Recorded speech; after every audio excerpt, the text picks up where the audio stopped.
Hello friends, very good morning. कैसे हैं आप सब? उम्मीद करता हूँ अच्छे होंगे और अपनी तैयारी को कंटिन्यू कर रहे होंगे। तो फ्रेंड्स, आज का जो वीडियो है काफ़ी इंपॉर्टेंट होने वाला है आप सभी के लिए, क्योंकि इस वीडियो में हम बात करेंगे यहाँ पे सबसे पहले एईएन का जो एग्ज़ाम है भी हाल फिलहाल में किया गया था कंडक्ट 70% कोटा के लिए। तो उसमें जो क्वेश्चंस आए हुए हैं उनको हम वन बाय वन डिस्कस करेंगे और इसमें हम इस्टेब्लिशमेंट, फाइनेंस और राजभाषा सेक्शन के क्वेश्चंस को कवर करने की कोशिश करेंगे। तो वीडियो को लास्ट तक बने रहिएगा। चैनल पर नए हैं तो चैनल को सब्सक्राइब करिएगा। Thanks for watching. स्टार्ट करते हैं। सबसे पहला क्वेश्चन है यहाँ पे, which are the following state और union territory is not classified as region B as per the official language rules 1976। तो 1976 के अंदर यहाँ पे region B, that is what, खाद्य क्षेत्र के रूप में कौन वर्गीकृत नहीं है उसके बारे में बात की जा रही है। गुजरात, महाराष्ट्र, पंजाब, ये तीनों जो है तो खाद्य क्षेत्र में आते हैं। ठीक है, दैट इज रीजन बी में। अंडमान एंड निकोबार जो है यह खाद्य क्षेत्र में आता है, दैट इज व्हाट रीजन ए में आता है। Okay, so option number D is the right answer. Next question पे आते हैं। पूछा जा रहा है, all the forms for tenders issued by a railway division office located in Gujarat shall be issued in. तो जितने भी टेंडर्स फॉर्म्स होंगे जो कि रेलवे डिवीजन ऑफिस जो कि गुजरात में है उसमें इशूड होंगे, वह बोथ हिंदी और इंग्लिश में होंगे। So option number C is the right answer. Next question पे आते हैं। Question number 73, which are the following language is not included in 8th schedule of the constitution of India.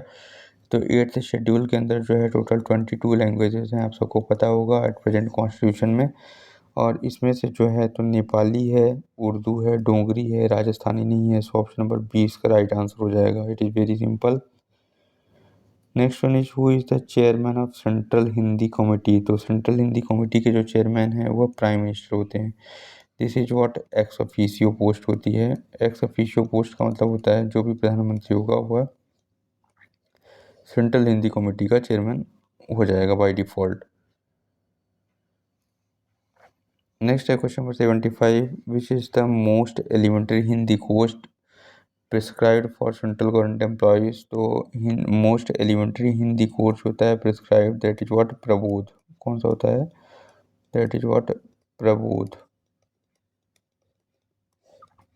So Prabodh is the right answer, option number C. Next question पे आते हैं। Question number 76 की बात करेंगे। Railway employee passing Prabodh Praveen Pragya Hindi examination for dash dash are eligible for cash award. तो 55% अगर आ गया उसका, ठीक है, 55% या उससे अधिक, ठीक है, तो उस केस में जो है तो वह कैश अवार्ड के लिए एलिजिबल हो जाता है। सो 55% is the right answer. Next है क्वेश्चन नंबर 77 की बात करेंगे यहाँ पे। Who was the chairman of first official language commission. तो फर्स्ट ऑफिशियल लैंग्वेज कमीशन जो है वह 7 जून 1955 को बना था। ठीक है, और अगर हम बात करें तो इसको जो है लेट किया था, दैट इज व्हाट, इसका नाम क्या था? बीजी Kher commission. So Bal Gangadhar Kher is the right answer. Next one is question number 78, as per the constitution of India the form of numerals to be use for the official purpose of the union shall be dash of Indian numerals. This is the international form. So international form numerals that like 1, 2, 3. This is the what international form of numerals 4, 5. Okay, so this is used.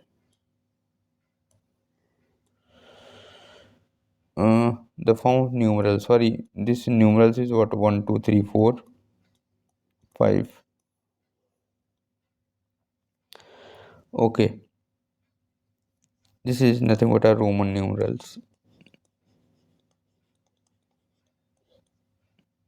ठीक है, तो यहाँ पे as per यहाँ पे बात हो रहा है constitution of India the form of numerals to be use for official purpose of union shall be of international form of Indian numerals. So this is the international form of Indian numerals.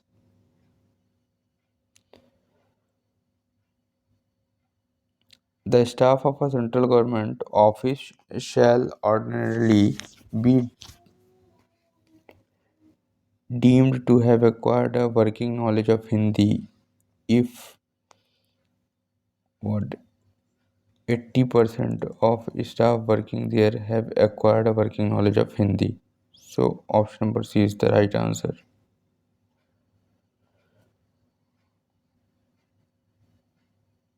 Who is the made chairman of the TOLIC? This is very important. TOLIC, that is Town Official Language Implementation Committee. तो जो senior most central government officer होगा of that city is will be the chairman of the TOLIC. और TOLIC की जो frequency है that is what 6 months में एक बार. 6 months में एक बार जो है तो इसकी मीटिंग होती है, वन टाइम मीट करते हैं.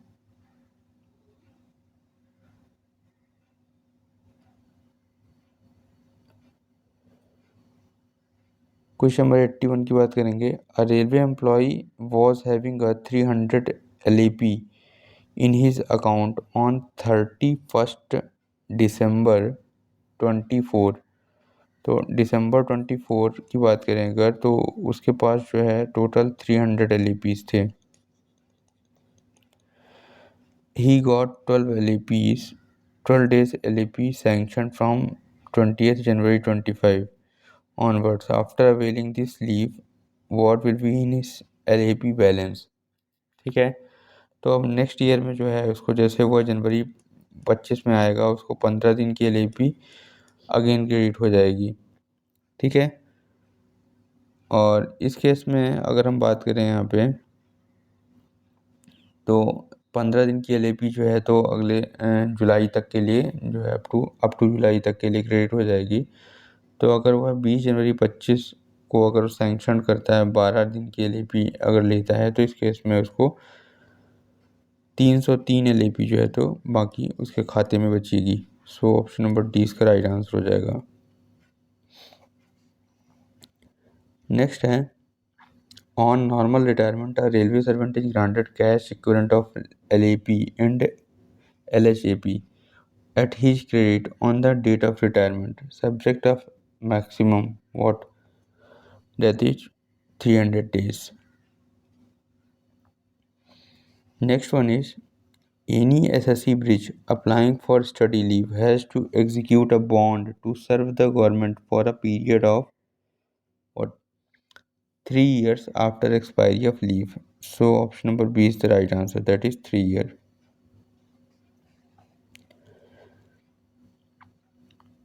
For 10 hours of absence from headquarters for official duty to a place 12 kilometers away from headquarter. तो 12 किलोमीटर दूर है हेडक्वार्टर से और 10 घंटे से वह हेडक्वार्टर से बाहर है ऑफिशियल ड्यूटी पे. तो इस केस में जो डेली अलाउंस होगा उसको वह कितना मिलेगा तो वह मिलेगा 70%. ठीक है. क्योंकि अप टू 6 आवर जो है अप टू 6 आवर्स अगर बाहर रहता है तो इस केस में उसको मिलता है कितना दैट इज 30%. और 6 से 12 घंटे तक अगर बाहर रहता है तो उसको मिलता है 70%. और मोर देन 12 घंटे अगर रहता है तो इस केस में उसको 100% मिलता है अप टू 24 आवर.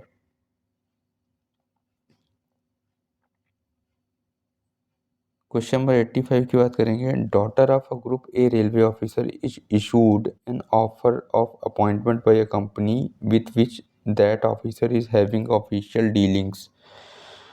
तो अगर ऐसा कोई दिक्कत है अगर या सिस्टम के अंदर है कि जो ग्रुप ए ऑफिसर है उसके डॉटर्स को उस कंपनी ने अपॉइंटमेंट दिया है जिसके साथ उसकी ऑफिशियल डीलिंग्स है. तो आपने यहाँ पे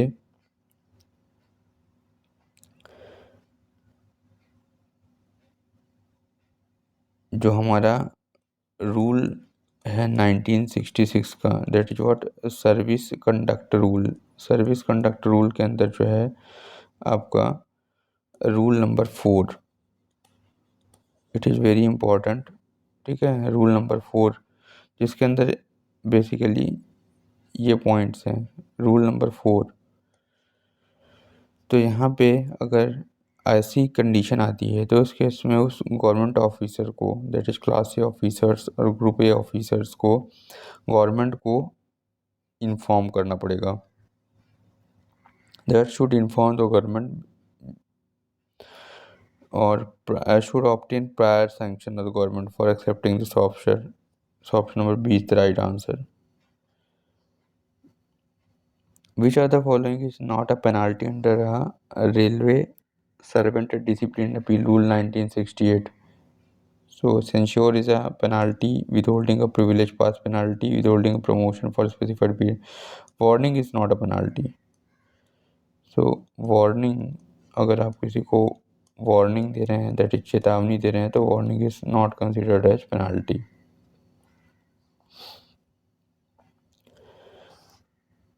next is appeal against any order of disciplinary authority shall be made within dash dash of the delivery of order to the appellate.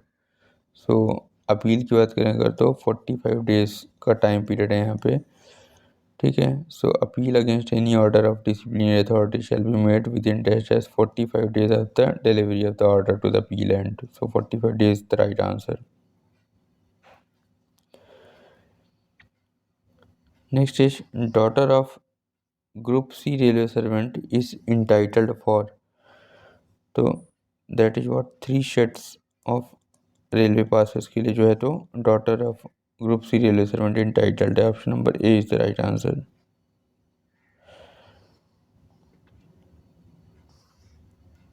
Next is the present rate of HRA for Y class city is what 20% of basic pay. X class city के लिए जो है 30% of basic pay for X class, Y class के लिए that is 20% और Z class के लिए जो है आपका 10% ऑफ बेसिक पे। The maximum limit of DCRG that is death come retirement gratuity का जो मैक्सिमम लिमिट है that is what 25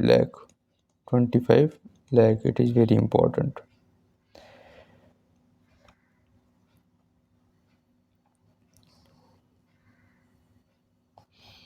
the current rate of daily allowance for the railway employee in the 6 to 8 as per 7th CPC, that is what 1000 rupees per day.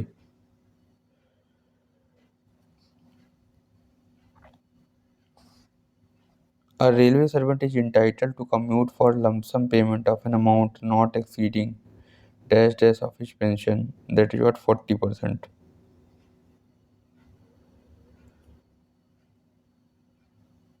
For construction of a new house, the maximum amount of what HBA, that is house building advance, which can be sanctioned is equal to 34 months of basic pay subject to maximum of 25 lakh rupees. So option number B is the right answer. Very important. The web-based application for monitoring entire process of litigations of Government of India, that is what LIMS. It is very important. So option number D is the right answer. Please comment its full form.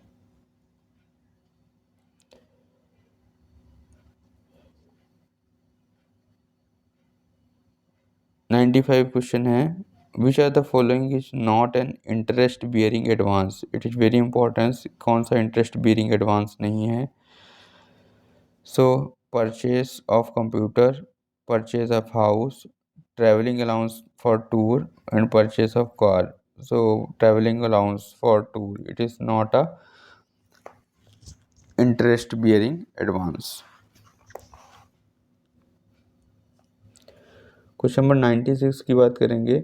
In the context of funds for railway works what is the full form of RRSK। So RRSK is nothing but a Rashtriya Rail Sanraksha कोष।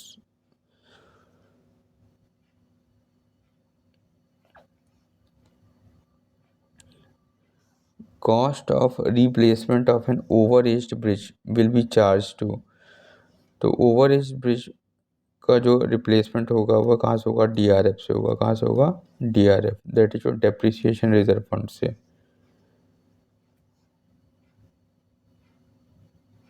The report of Comptroller and Auditor General of India presented to Parliament is taken up for consideration of what Public Account Committee PAC, that is 22 members committee, 15 members from Lok Sabha, 7 members from Rajya Sabha, ठीक है। And always the member of opposition, leader of opposition और member of opposition जो या largest single party होती है लोकसभा के अंदर, वो जो है इसका क्या बनता है, आपका चेयरमैन बनता है इस कमेटी का।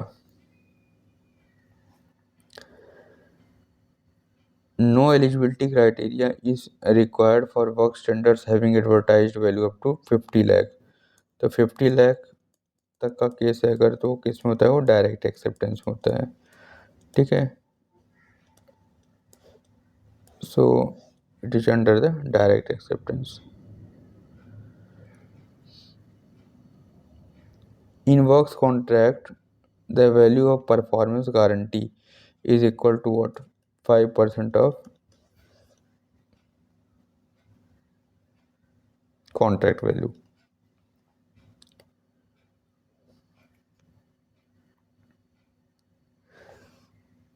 Next is the National Portal for Procurement of Common Use Goods and Services by the central and state government agencies is that GEM, Government E-Marketplace, very important। तो जितने भी गुड्स एंड सर्विसेज का procurement है central and state government की agencies के लिए, वो एक कॉमन पोर्टल बना दिया गया GEM। पहले ये जो है तो कहाँ से होता है, DGSND, directorate general for supply and disposal.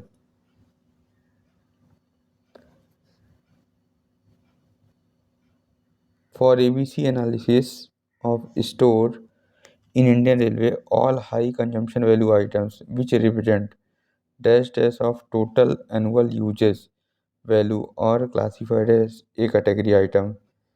Please इसका आंसर कमेंट बॉक्स में बताएं, इसका आंसर क्या होगा।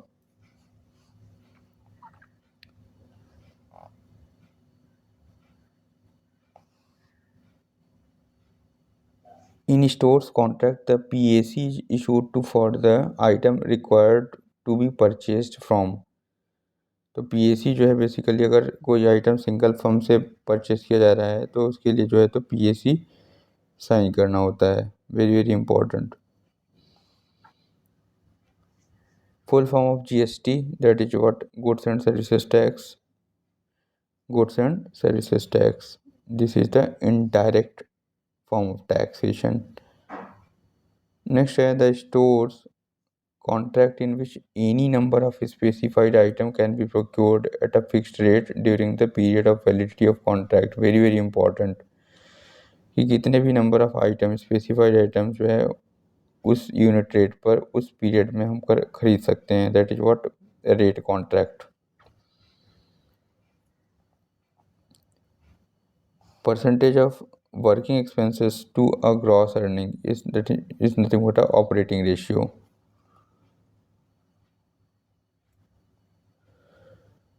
Which of the following is not proposed under amendment P। amendment P के अंदर हम कौन सा प्रपोज नहीं कर सकते, तो mobile road cranes, new track machines, new road vehicle और new lathe machine. New track machine होगा जो प्रपोज वह होगा, दैट इज व्हाट RSP के अंदर होगा, दैट इज व्हाट प्लान है 21 के अंदर आएगा, ठीक है। तो न्यू ट्रैक मशीन हमारा वहाँ पे हो जाएगा। बाकी रोड क्रेन जो है MNP से हो सकता है, रोड व्हीकल्स हो सकता है, लेथ हो सकता है। तो न्यू ट्रैक मशीन इसका राइट आंसर हो जाएगा।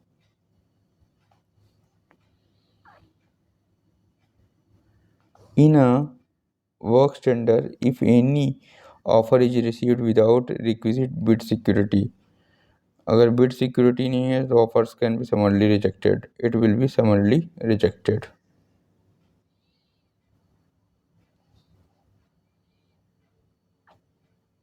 Abstract estimate is framed to obtain technical sanction, to obtain administrative approval for work। So option number B is the right answer। तो जहाँ भी एब्स्ट्रैक्ट एस्टिमेट आएगा that is what to obtain administrative approval for work. और D जो होता है हमारा that is detailed estimate is basically for to obtain technical sanction for the work. It is very important. To add an item of work which was not included in the sanctioned estimate that is उसके लिए होता है supplementary estimate। ठीक है, इसके लिए हम बनाएंगे यहाँ पे supplementary estimate। ठीक है, so it is very important। Next one is question number last 110, which are the following work is not carried out with the railways fund? So zonal works, urgent works, quotation works, deposit works। Option number D is the right answer. तो इस तरह से हमने जो है total तीनों section को इस वीडियो में कवर किया। वीडियो आपको कैसा लगा? वीडियो अगर आपको अच्छा लगा हो तो प्लीज़ वीडियो को लाइक करें, चैनल पर नए हैं तो चैनल को सब्सक्राइब करें और अपने इस वीडियो को ज़्यादा से ज़्यादा शेयर करें। Thanks for watching this video. Have a nice day friends.